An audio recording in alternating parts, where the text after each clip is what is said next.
Imagine this. It's 1966, Boston, Massachusetts, a place called Blindstrup's, known as the showplace of New England. And you're Mary Wilson, 1/3 of the biggest female pop act in the world. The Supreme! But in less than a year, the group won't be known as the Supremes anymore. You'll be renamed Diana Ross and the Supremes. Are you a leading lady? Oui. Behind the change was Berry Gordy, founder of your label Motown Records, who was convinced the group could charge more for concerts if Diana's name was separate from the others. He'd seen it with Smokey Robinson and the Miracles, Martha and the Vandellas, and his logic was pretty simple. Even though they were still traveling and performing together, branding the act as Diana Ross and the Supremes made it feel like audiences were paying to see two major attractions at once. Diana Ross, the lead singer and crown jewel of Berry Gordy's eye, and the Supremes, the biggest girl group in the world. Man, I use up a lot of nervous energy because I'm quite excited the way things are. Anyone paying attention could see this coming. Diana was unmistakably the face of the group, the one leading the interviews, the one standing center stage, and increasingly the future of Motown itself. But when I hear your records, I keep hearing two things going on at once. Yes, that's right. You two are singing one Right. counterpoint, so-called, That's and you're singing a lead counterpoint. But the group didn't always operate that way. Back when you were still the Primettes, before the Motown machine reshaped you into the Supremes, things were far more democratic. Everyone had a place. We just wanted to do harmony things where the three voices blend.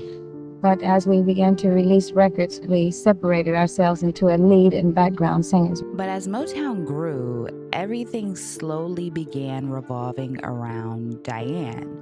Oops, I meant Diana. Around 1965, Diana Ross began publicly using the name on her birth certificate professionally. But to you, Florence, and the people who knew her before the fame, she was still Diane. Lead singer was a kid named Diane. Diana Ross. Describe your relationship with Diana Ross. What was she to you? Something like everything. And now, everything's centered around her.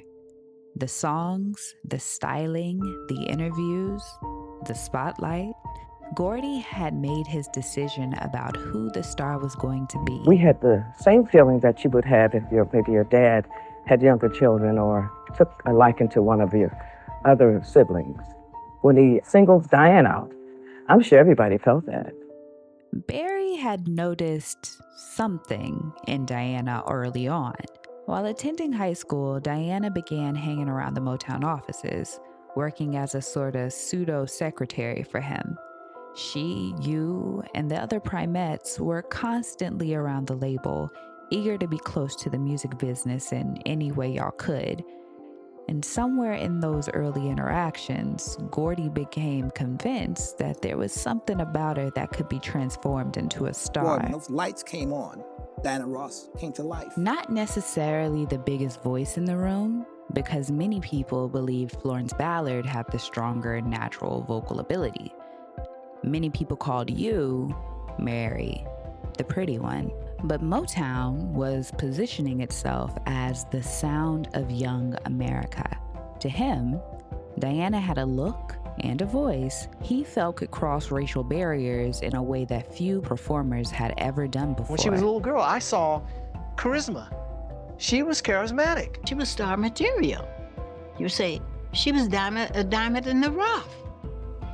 Diana Ross was a diamond in the rough. It just needed refinement. I knew what she wanted, and she wanted stardom in the worst way, and I wanted it for her. We had a goal. So, wigs replaced your natural hairstyle. The clothes became more glamorous. The makeup became heavier. Every detail of the group was refined to project elegance, sophistication, and control. You were expected to smile perfectly, wave perfectly, stand perfectly. And after all three of you completed Motown's own artist development program, Gordy reportedly sent Diana alone to the John Robert Powers modeling school for additional training. You and Florence weren't invited. Because to become the biggest girl group in the world as Black women in 1960s America, all of you had to be exceptional, but Diana had to be perfect. All of the artists learned and worked hard, but not as hard as Diana Ross, you see. And she would stay behind and then just work on whatever it was and until she got it perfect. It probably all felt so phony to you. Wait, y'all. Honestly, we don't even have to imagine this.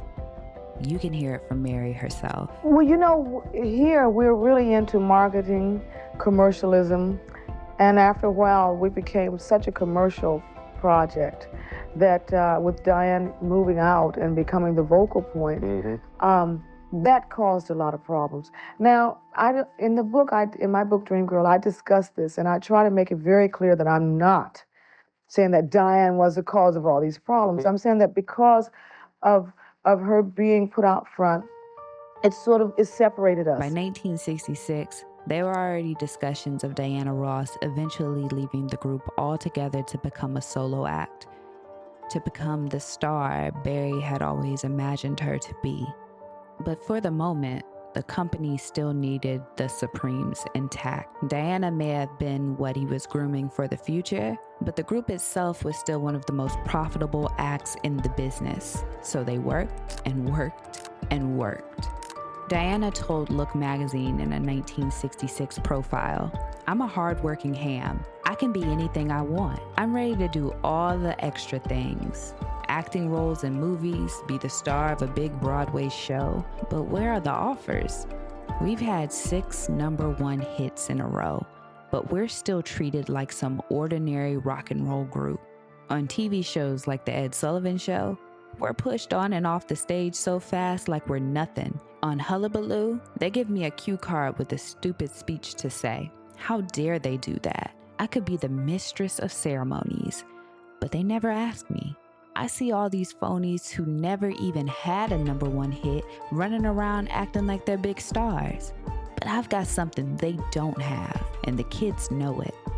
I'm for real, and every time I sing a song, it's part of my body." She was right.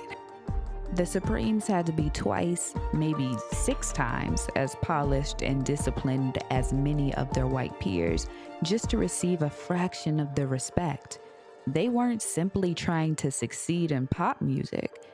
They were having to redefine what mainstream American stardom could even look like. But reportedly, Gordy hated the interview. Because the Supremes weren't just selling music. They were selling an image. They were supposed to represent refinement, grace, aspiration, the perfect representation of Black femininity for mainstream America. And Diana, speaking that candidly, disrupted that fantasy.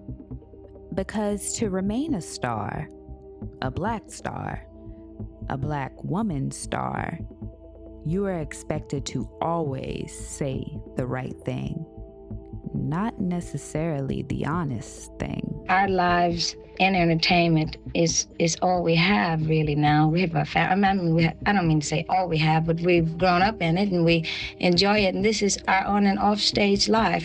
So they worked and worked from the Copacabana to the Orient, constantly performing, constantly smiling, constantly perfecting the illusion. And eventually they found themselves in Boston for a 2-week engagement. By this point, Diana, who Barry had reportedly hired a nutritionist for due to her struggles with food, allegedly weighed under 100 pounds. Years later, she would write in her memoir, "Sometimes the stress got so bad I couldn't eat. I just couldn't swallow anything. I'd put food in my mouth, but my jaws would clamp together and I couldn't chew. It got so bad that I couldn't even tolerate the smell of food. It was too pungent for me. Perhaps it was a form of anorexia. I was becoming skin and bones. Although the Supremes were at the top, I felt as if I were sitting at the bottom of a deep, dark pit. During a performance of I Hear a Symphony, Diana Ross reportedly stopped singing mid-song and cupped her ears as if she were trying to shield herself from the sound coming through the speakers. Moments later, she was escorted off stage, incoherent, while Mary Wilson and Florence Ballard were left to finish the set without her. Soon after, an announcer canceled the remainder of the show as the group rushed backstage. Florence later remembered Diana crying and repeating, "I can't go on. It's just too much." Detroit was known as the Motor City in the 1960s, a nickname tied to just how heavily the city depended on the automotive industry. The economy revolved around factories operated by Ford, General Motors, and Chrysler, which employed hundreds of thousands of workers and helped turn Detroit into one of the most important industrial cities in America. Berry Gordy worked in one of those manufacturing plants before building Motown Records from the ground up in the early 60s, and it would impact the rest of his life. I noticed the way the beautiful brand new cars would start out as just frames and end up brand new spanking cars. And I wanted the same thing for Motown. I wanted an artist to come in the front door, an unknown, and come out another door, a recording artist. A shiny new car. A shiny new recording artist. And star. He wanted to turn Motown into quite literally a hit factory. But back then, the music industry was still heavily segregated, just like much of America itself. Black artists rarely crossed over into the mainstream, largely because many white Americans were resistant to black performers appearing on pop radio, television, and in spaces that had traditionally been reserved for white people. Gordy intended to disrupt that altogether. He assembled a quality control board who would comb through every song, determining what was a hit or not. He also hired an etiquette coach, Maxine Powell, who would teach Motown artists how to carry themselves, how to cross their legs, how to behave in interviews, how to perfectly assimilate. The artists were being refined into products. In the early days, we were just a product. You know, you didn't realize your real worth or as a person, or that you could somehow make a difference in life, you know, or to other people. You were a product, and it was just moving around and selling records and doing interviews and saying things that were not honest, and just a lot of that. Because to be a star, a black star, you had to be exceptional. But Diana had to be perfect. Yojimbo is a Japanese samurai film released in 1961. The story follows a masterless samurai who drifts into a town already tearing itself apart because of two rival gangs. The two bosses each try to hire him as a bodyguard. Once he realizes both sides are corrupt and poisoning the town, he starts playing them against each other.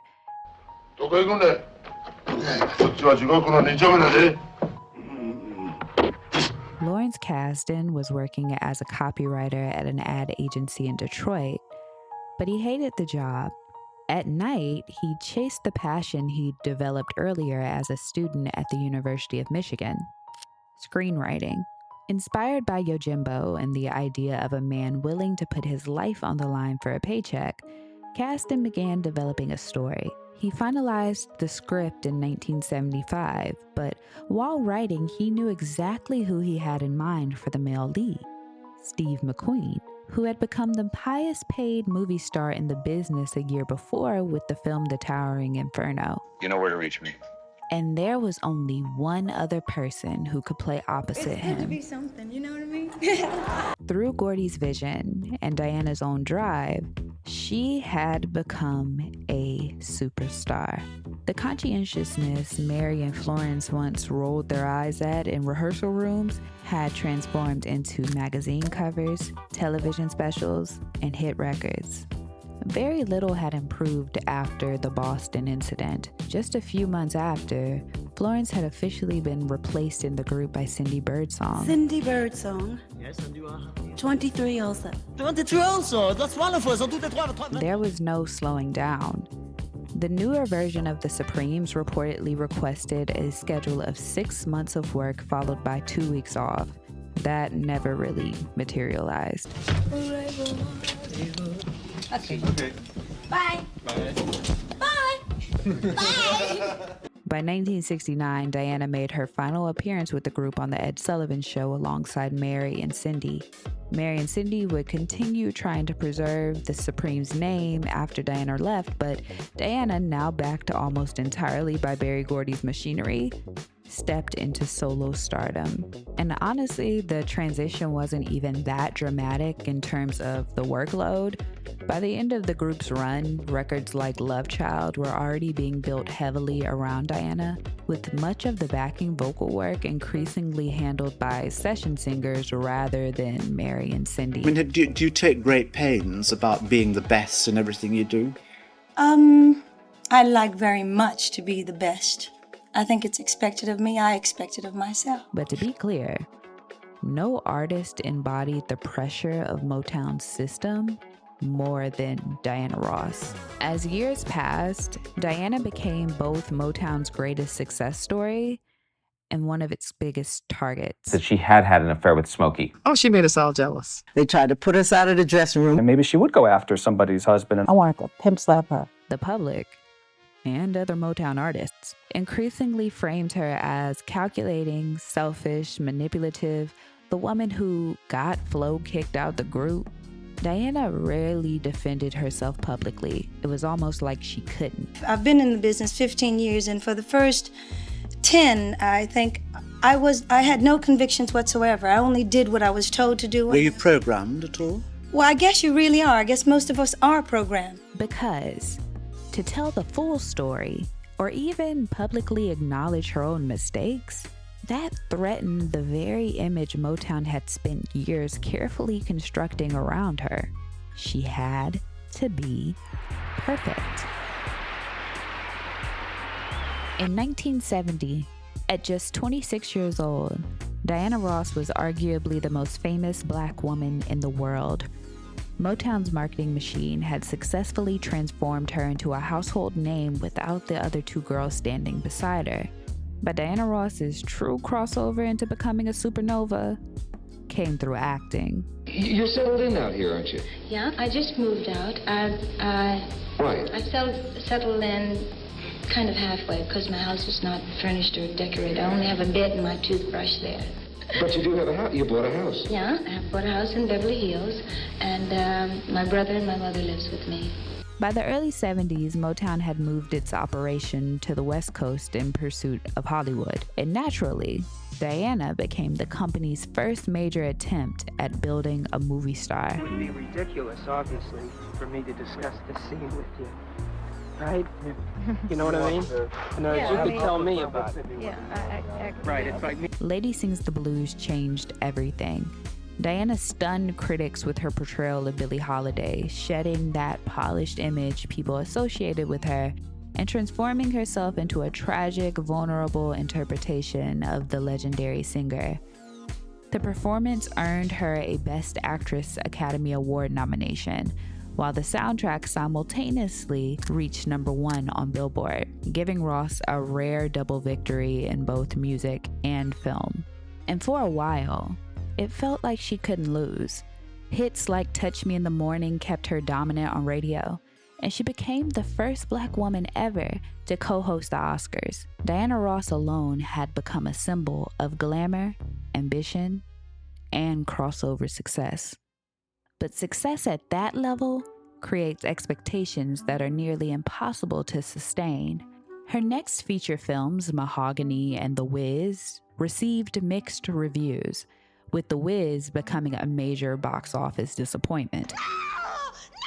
And for perhaps the first time since the Supremes broke through in 1964, Diana Ross experienced a very public commercial setback.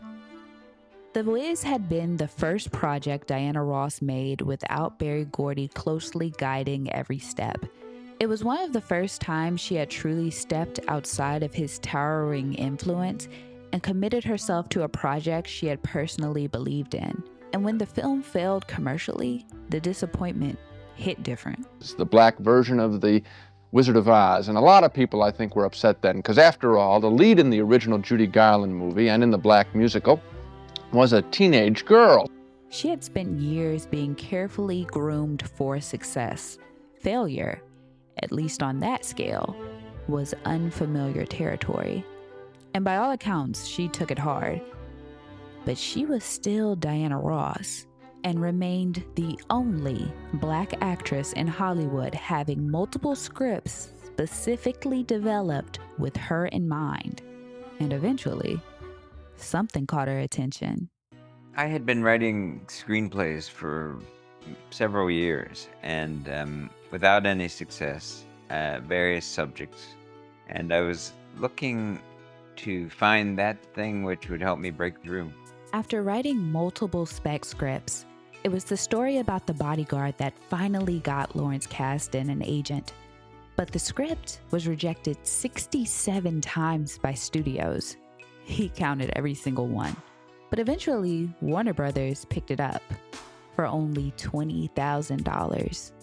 At one point, Steve McQueen was attached to star in the lead role, but after lengthy contract negotiations and ongoing health problems, he backed away from the project. What the hell happened?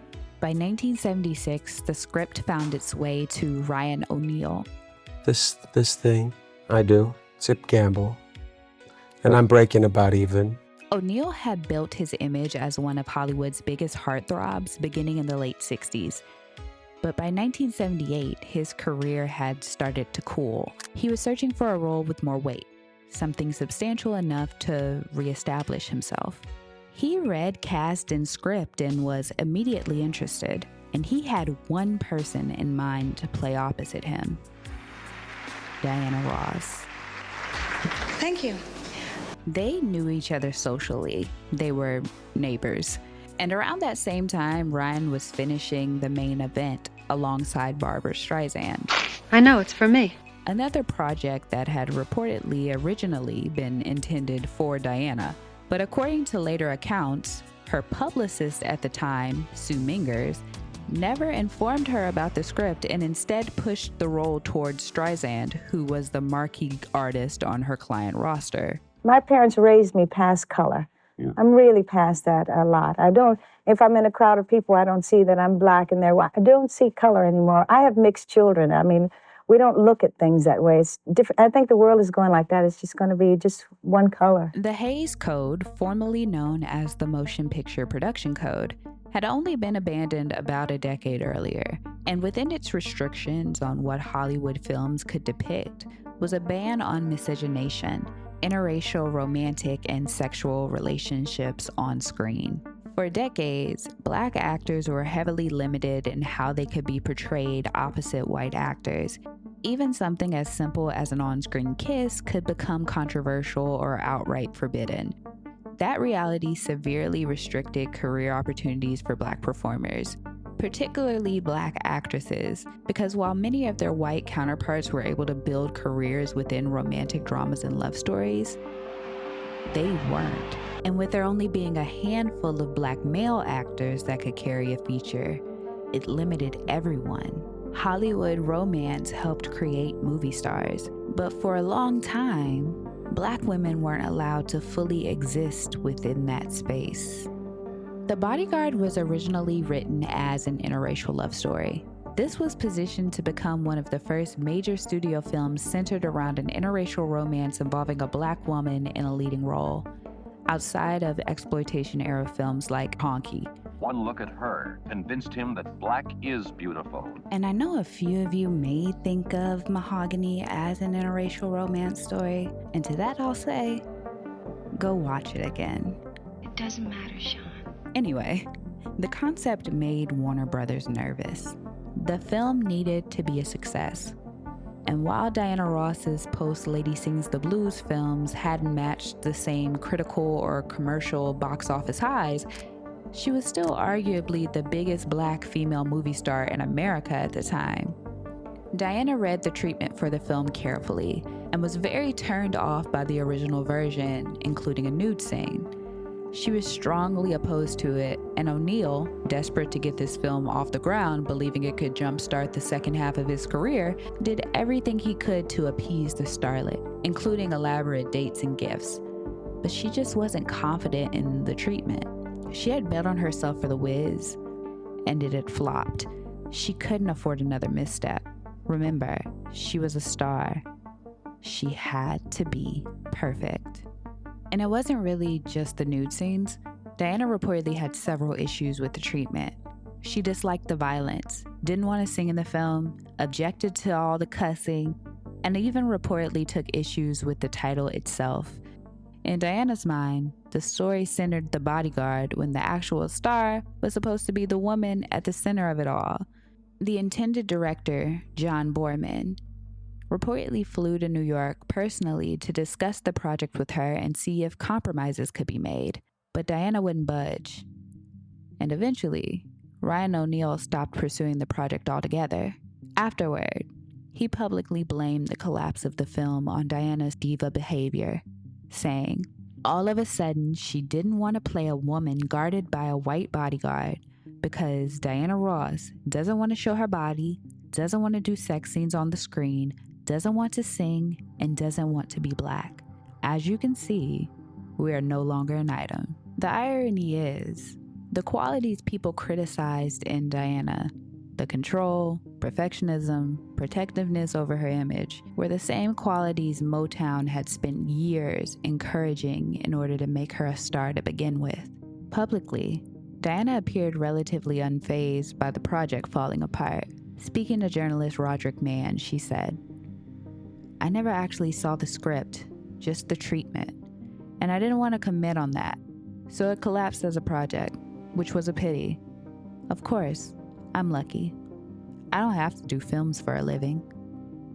But Ryan O'Neill remembered it a little differently. After the project fell through, he recalled, "We're not going to do the movie after all. It turns out Diana doesn't need a bodyguard. John Boorman, the director, and I had worked very hard developing the script, but Diana didn't like it." "God," I said, "what are you so scared of?" "Myself," she said. And that just proves that the issue was never really about the treatment or the scenes. It was Diana's fear of falling short of perfection. Because Diana Ross was a star.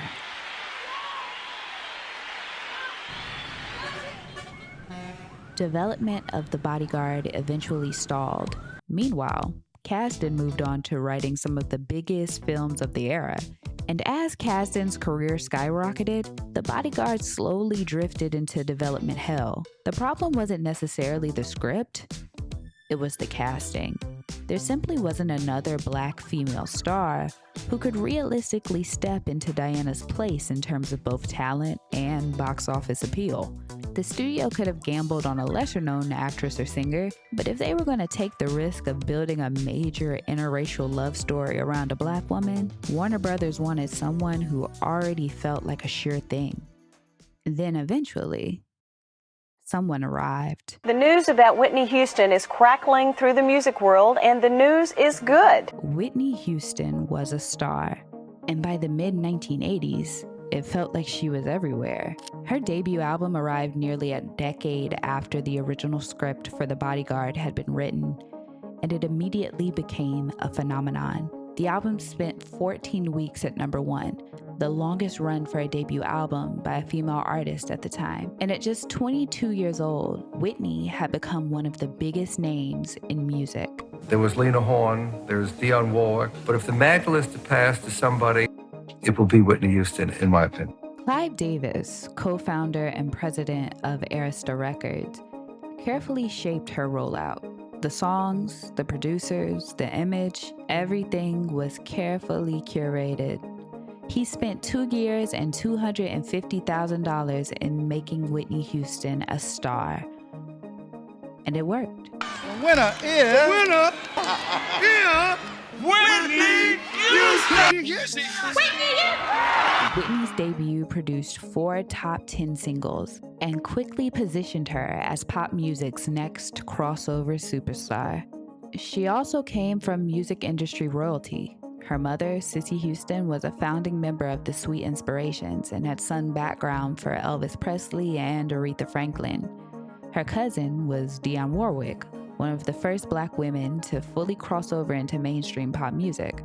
Diana's peer until the Supremes took off with a bullet. Ladies and gentlemen, singing for her current release, How Will I Know, Whitney Houston! In 1986, the Chicago Tribune wrote, "It was their youthful sexual defiance as much as their musical talents that helped Prince and Madonna, the hot young sensations of 1984 and 85.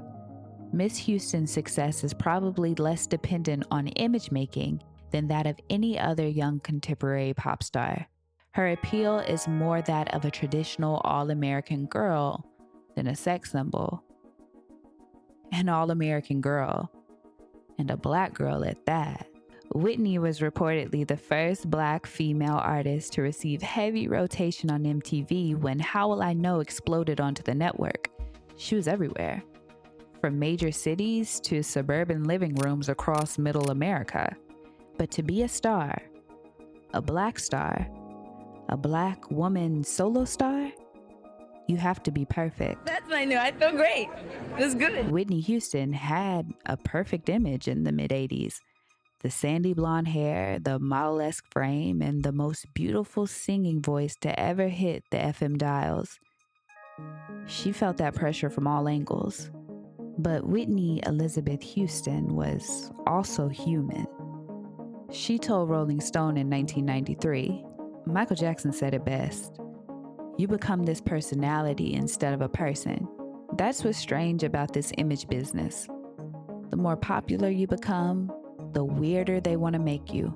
I read some stuff about myself in the last year, and it's like, who the f*** are they talking about?" Whitney, when you sing gospel style with your mom, does it draw a different part out of you than when you're singing a pop song? It takes me back to when I was younger and I was singing in church and watching my mother sit in the front row and looking at me and going, you know. Drugs had entered Whitney's life long before the public ever knew. In her memoir, Robin Crawford revealed that Whitney told her she had first tried cocaine at just 14 years old. By the mid-'80s, Whitney was still using, though even she seemed to understand that it couldn't follow her into the future she wanted to build. Crawford recalled Whitney once telling her, "Cocaine can't go where we're going." But knowing that and actually walking away from it were two different things. And she wasn't ready to let it go yet. I love her, she's sweet, and she is a really good girl. But I told her and I are going to have a good talk. There was immense pressure attached to being Whitney Houston. Pressure from her mother, Sissy, who wanted her daughter to become the kind of superstar she herself never fully had the opportunity to be. Pressure from Clive Davis and Arista Records, who were banking on Whitney becoming the biggest star in popular music. And pressure from America itself, which had turned her into being an almost impossible symbol. Elegant, crossover friendly, beautiful, respectable, and seemingly flawless. I enjoy doing what I do. I enjoy singing. I enjoy performing for people, you know. But there's a lot of it about the business, about what I do that's not fun, that you're subjected to, and it's often not very fair. In 1988, FBI documents revealed that Whitney Houston had become the target of obsessive fan attention, which honestly isn't surprising considering the level of fame she had reached. But the files also revealed an alleged blackmail scheme in which someone demanded $250,000 while threatening to expose details about Whitney's private life. Details the public at the time were not ready to hear. Among the details they were likely threatening to expose was Whitney's relationship with Robin Crawford. But Whitney Houston has been spending a lot of time these days denying rumors that she is gay. According to Crawford, the two women had been romantically involved for years and even shared an apartment together after Whitney graduated high school in '81. But as Whitney's career exploded and the realities of image making and the entertainment industry began closing in around her, the relationship became harder to sustain. Crawford later recalled that Whitney gave her a Bible afterward, kind of like a parting gift. Then there's the rumor that Houston is a lesbian. Why do you think she has constantly denied this rumor, but it seems to persist. Still, rumors lingered. People noticed how close the two were, sometimes to the point that it made those around Whitney uncomfortable. It was the 80s, and to be a star, she had to be perfect. How would you like to see your work continue to unfold? What are the goals that you have? I guess one of my goals is just to stay a good human being and to be a good person. And I don't know, just get married, have some kids, you know, do something different besides making music, movies, that kind of thing, you know. In a 1986 issue of Billboard, a small blurb appeared in its On the Beat column that read, "Press reports indicate that Houston will make her film debut opposite Clint Eastwood in The Bodyguard." Since Diana Ross, there really hadn't been another Black female entertainer with the level of worldwide marketability and crossover success that Whitney Houston had reached in 1986. She was the all-American girl. And sure, there were parts of her personal life the public didn't know about yet. But what star doesn't have secrets? As for Clint Eastwood, his involvement appears to have mostly been rumor. There's little evidence he was ever seriously attached to the project. But Kasdan did have another actor in mind. Ladies and gentlemen, please welcome Kevin Costner. After working with Kevin Costner on Silverado and The Big Chill, he was deeply impressed. And to him, Costner felt like the perfect bodyguard. Expect a phenomenal success that you're enjoying now.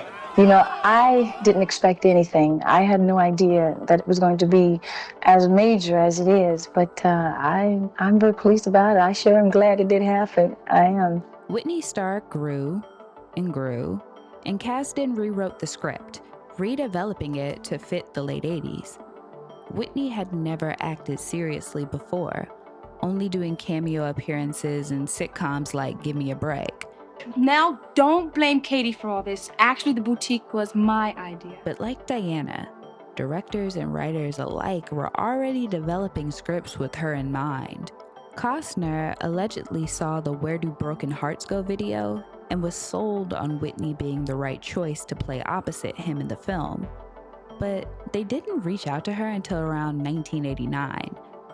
Whitney would say, "I got word that he wanted me to do this film and that he didn't want anyone else to do it besides me. That intrigued me. I thought to myself, why can't anybody else do this film?" There's many fabulous singers, but there's only there's that rare air of that voice and then statuesque. You know, she's a world-class woman, you know, and we've seen Streisand and we've seen Diana Ross, and Whitney is kind of in that exact same thing, and it's undeniable. We can't describe it, but we all know it when we see it, and I felt that when I saw Whitney. So casting her was your choice? Yeah, it was. In fact, you know, there's a lot of questions about that, the wisdom of doing it, but some studio executives pushed for other actresses instead. Names like Kim Basinger and Michelle Pfeiffer were floated around during development, but Kevin Costner pushed back. He later explained, "I just think that people are trying to cast who they think is the best person. When you see one of our world-class actresses faking being a great singer, it doesn't seem right. So I really felt that we should go for a true singer. It didn't matter if she was black or white." But in reality, race did matter. It had always mattered. It was the very reason The Bodyguard had struggled to get made for more than a decade. The original screenplay by Lawrence Kasdan was built around an interracial romance involving a black female superstar and a white bodyguard. That premise immediately narrowed the field. The studio needed someone with enough fame, crossover appeal, and public goodwill to make mainstream audiences comfortable with the relationship at the center of the story. There wasn't anyone who checked every box for years after Diana. Then Whitney Houston arrived. I got a job soon. I got a new one. It's called acting. The studio demanded she do a screen test in January of 1991 before offering her the role, and it was successful. Whitney was hesitant about the part generally, only agreeing to do it if sexual scenes were removed. They obliged this time. In April of 1991, it was announced Whitney Houston would star in The Bodyguard. No one ever knows when you first start, but she has so many skills, and she's so aware of everything around her. And there is just an abundance of talent within this woman. It's a gift, Shooting began in November of that year, and Clive Davis was worried. At that point, the script emphasized that Rachel Marron was a singer, but there was surprisingly very little music in the film. Davis reportedly wrote a letter to Kevin Costner, Lawrence Kasdan, and the director Mick Jackson expressing his concerns. To him, the screenplay didn't fully communicate why Rachel inspired such obsession in the first place, why fans adored her, why it would be believable for her to need a bodyguard. And for Davis, the answer was obvious. The movie needed more music. Really, Kevin did. He loves music, and I think that gave him an insight, to how he wanted music to fit in the movie, which was really great, because he was good like that. Once we decided what Whitney didn't like, we found some music she did, and I just agreed to it. Officially, Mick Jackson was the director of the film, but in doing research, it often feels like Costner had more creative influence over the project, especially coming off the success and industry power he had acquired after Dances with Wolves won Best Picture and Best Director at the Academy Awards. Costner and Houston drafted a deal with Warner Brothers for the soundtrack, and they looked for new songs. They needed a climactic power ballad that could convey the characters' feelings at the climax of the film. And they landed on Dolly Parton's I Will Always Love You, a song not everyone knew. At the time, Whitney threw herself into the project, balancing both her acting role and work on the soundtrack. She recorded 6 songs for the Bodyguard soundtrack, 5 appeared in the film, and was doing the majority of this while pregnant by her boyfriend Bobby Brown at the time. There were rumors that you'd had a miscarriage during the filming of The Bodyguard. And one day you said in an interview, someday I'll straighten that out. You don't have to, but is it something you'd like to straighten out? I had a miscarriage during the filming of The Bodyguard. It was very painful.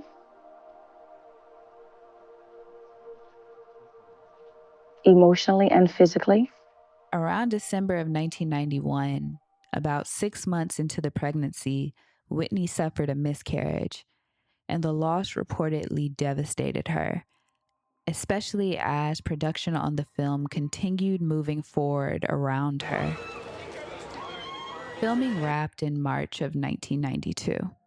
Well, some experts might cite the synergy of the marketing of the movie and the album.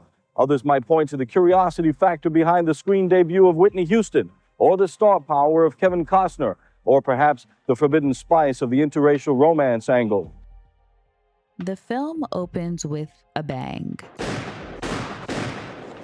Rachel Marron is a superstar singer and actress whose life is suddenly thrown into danger after her dressing room is blown up. Her manager Bill tracks down Frank Farmer, a retired Secret Service agent played by Kevin Costner, to protect her. I don't do celebrities. Frank is initially reluctant to even meet Rachel because she's in show business, a world he clearly looks down on a bit. But after hearing the severity of the threats, he agrees to take the job for $3,000 a week. When Frank arrives at the Marron estate, chaos is everywhere, And honestly, the movie gives Whitney a real superstar introduction here. We hear her before we fully see her, joking around, arguing with her manager, commanding the room with her voice alone. Frank Farmer, Rachel Marron. Then the camera finally reveals her, and the film immediately understands what its greatest asset is: Whitney Houston. Oh, you don't look like a bodyguard. Seriously, director Mick Jackson and Costner clearly understood how important it was to film her with glamour and care. She looks stunning throughout this entire film. But Rachel is a lot. I'm not going to let this thing alter my life one little bit. Frank is introduced to Rachel and her massive entourage, including her sister Nikki, but he's immediately frustrated by Rachel's casual attitude towards the threats against her life. She brushes them off as obsessive fan behavior and refuses to fully grasp how serious things have become. At one point, Frank nearly walks away from the job altogether that first day, convinced he can't work with someone so stubborn and insulated by celebrity culture. But after Bill shows him the threatening letters Rachel's team has been hiding from her, along with evidence that someone had already broken into her house, Frank changes his mind. Still, he lays down one condition. Rachel has to understand exactly how serious this situation is. Frank makes it clear he cannot properly protect someone if the people around her keep filtering information and downplaying the danger. And I hate to insert myself into these videos, but ever since I saw this movie when I was a kid, I've had a completely irrational fear of receiving one of these creepy ass letters. Anyway, Frank slowly begins acclimating himself into Rachel's world, meeting the people in her orbit, including her sister Nikki, who also works as her assistant. And she fills Frank in on a bit of Rachel's origin story. It was pretty obvious who the star in our family was. Rachel Marron is a star, and to be a star, it means smiling for fans, taking pictures, waving. Fame demanded accessibility from her at all times. But Frank Farmer doesn't really care about any of that. Kevin Costner plays him as completely unwavering when it comes to protecting Rachel, even if it means irritating the people around her or disrupting the polished celebrity image her team tries to maintain. You want to come in here with me? Just to be safe? Critics at the time really attacked the chemistry between Costner and Houston, but honestly, I think he's doing a really good job at selling the idea that Frank is slowly falling for her. Before filming, he reportedly told Whitney that the best way to play Rachel Marron was to stop acting and just be herself. And I think that works in the movie's favor. He looks totally captivated by her. Things take a darker turn when Rachel personally receives one of the threatening letters backstage during a music video. Up until that point, she had mostly treated the threats as an inconvenience, something that just came with celebrity. But now it feels real. And for the first time in the film, she looks genuinely shaken. Do you think he's out there? He's here, isn't he? Rachel goes through the performance anyway, but chaos erupts during Queen of the Night, forcing Frank to pull her out of the danger in front of the packed crowd. After that, Rachel finally begins softening towards him, and eventually the two sleep together. And again, I have to say it, this may genuinely be the best anyone has ever looked on screen. Whitney Houston is shot with so much care and admiration throughout this movie that it almost becomes part of the film's fantasy itself. I can't protect you like this. But immediately after they sleep together, Frank emotionally pulls away.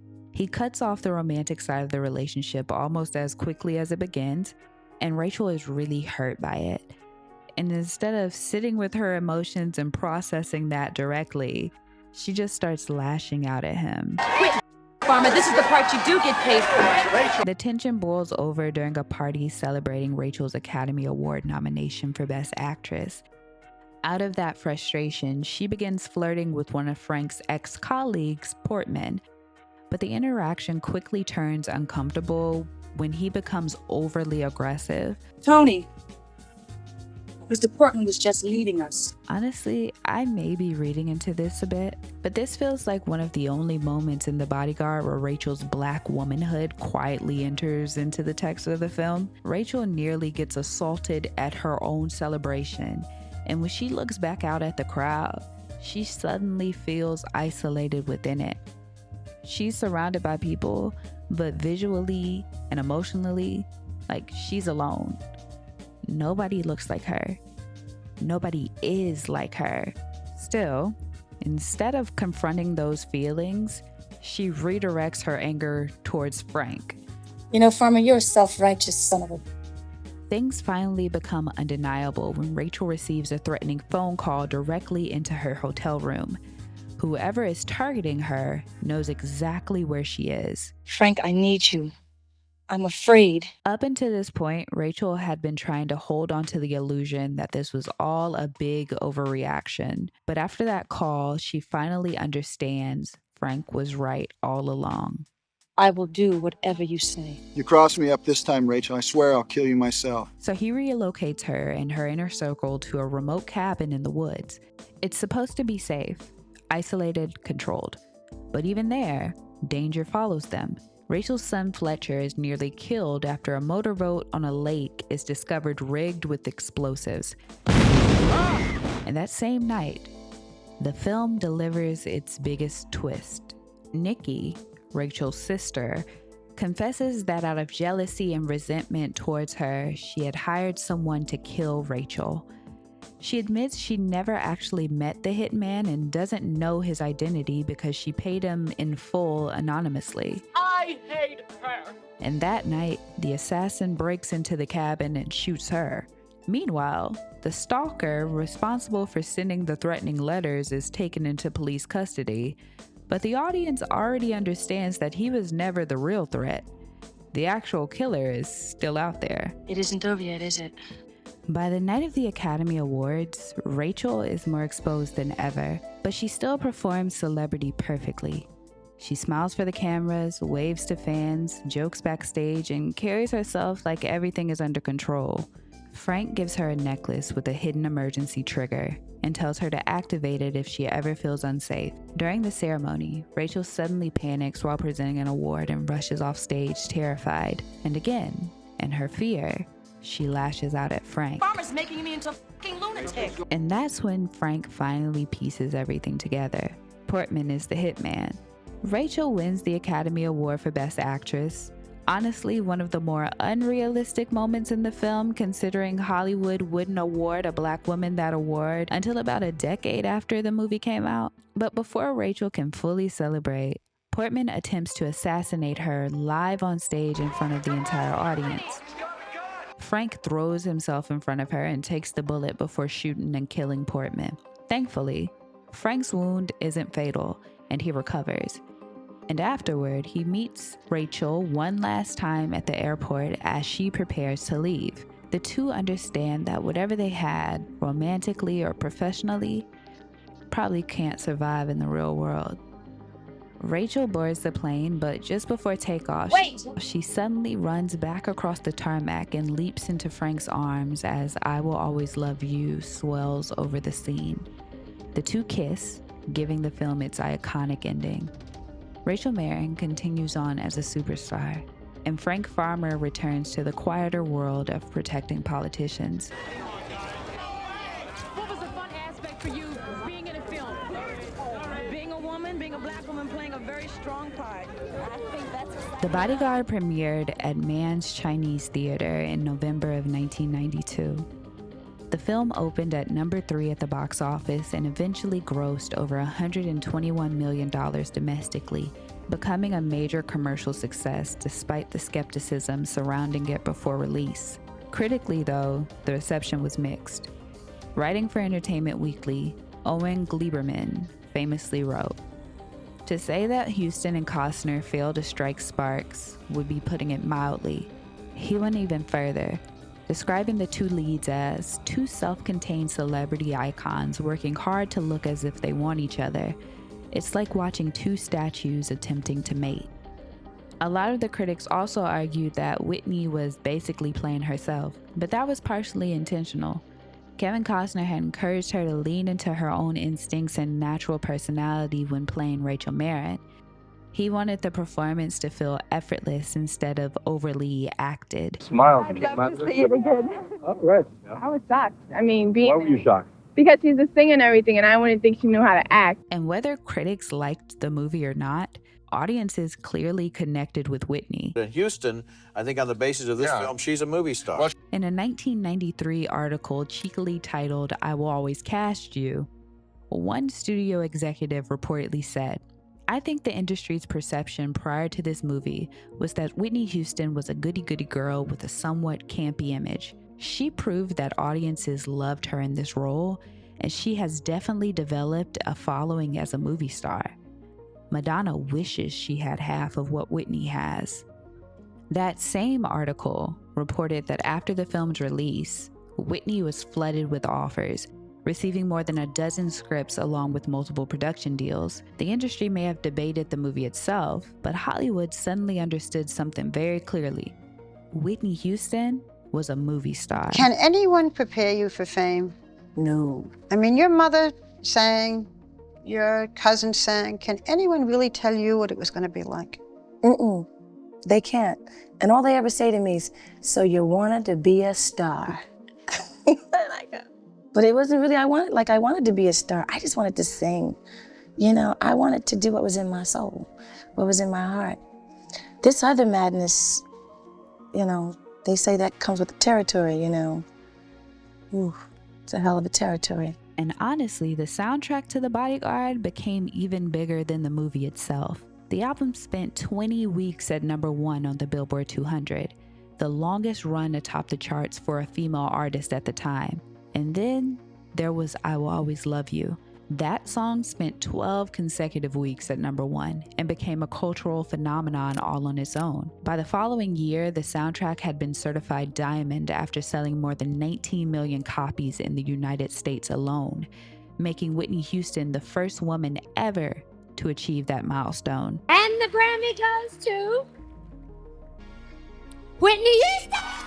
Whitney wasn't modest about wanting success either. Speaking to Rolling Stone in 1993, she said, "Anyone who tells you I'm making a record because I want to be creative is a fucking liar. They want to sell records." But despite all the success, Whitney also sounded exhausted. "You know what I feel? I feel old. When I first started, I was having a lot of fun, but it ain't fun no more." That quote is honestly kind of heartbreaking in retrospect. By 93, Whitney had conquered music, crossed into film, and become one of the biggest entertainers on the planet. But underneath all that success, she sounded real tired of being Whitney Houston. Your business manager has said that you are good for Whitney's image because it does kind of loosen her up, but that she might be bad for your image because you're supposed to be the bad boy. Whitney had dated casually before eventually meeting Bobby Brown, and she fell for him quickly and hard. Part of Bobby's appeal was that he represented something her public image never really allowed her to embody openly. Your Black audience has been a little bit critical in the last year about your singing songs that were less in the soul tradition or in the gospel tradition, and you went a little too far to the pop side. How do you feel about that kind of criticism? I don't know. What do they want? What do they want me to do? By the late 1980s and early 90s, parts of the media had already started to accuse Whitney and Clive Davis of packaging her into a safe Black artist for mainstream audiences to consume and spit out. And starring in The Bodyguard probably could have intensified those conversations. But Bobby Brown disrupted that image completely. He wasn't polished, restrained, or carefully media trained in the way Whitney often appeared to be. And for Whitney, who had spent years being expected to appear graceful, controlled, and almost superhuman, Bobby likely represented freedom, or at least the possibility of it. The problem was that the industry didn't really need Whitney Houston to be free. They needed her to remain Whitney Houston, the version the industry had carefully built and sold to the world. not necessarily nippy, not the Newark girl, because Whitney represented something financially valuable beyond music. She was proof that a Black woman could achieve a level of global success previously reserved almost exclusively for white entertainers and Diana Ross, but only if she remained digestible enough for mass consumption. She had to be glamorous, but not too Black, sexy, but not threatening, vulnerable, but never messy, powerful, but always graceful. And the industry rewarded her for meeting those expectations. And the moment cracks started showing, whether through the marriage with Bobby, the rumors about Robin, or drug use, the media's fascination intensified because people weren't just reacting to Whitney Houston the person, they were reacting to the collapse of an image they had emotionally invested in. Guide me, oh, thou great Jehovah. After the release of The Bodyguard, one studio executive reportedly said, basically, Whitney can do anything she wants to do now. And maybe that was true professionally, but personally, the expectations attached to being a Black superstar at Whitney's level were still incredibly narrow. Because to be a star, a Black star, there was pressure to be perfect. And Whitney Houston was really trying to be.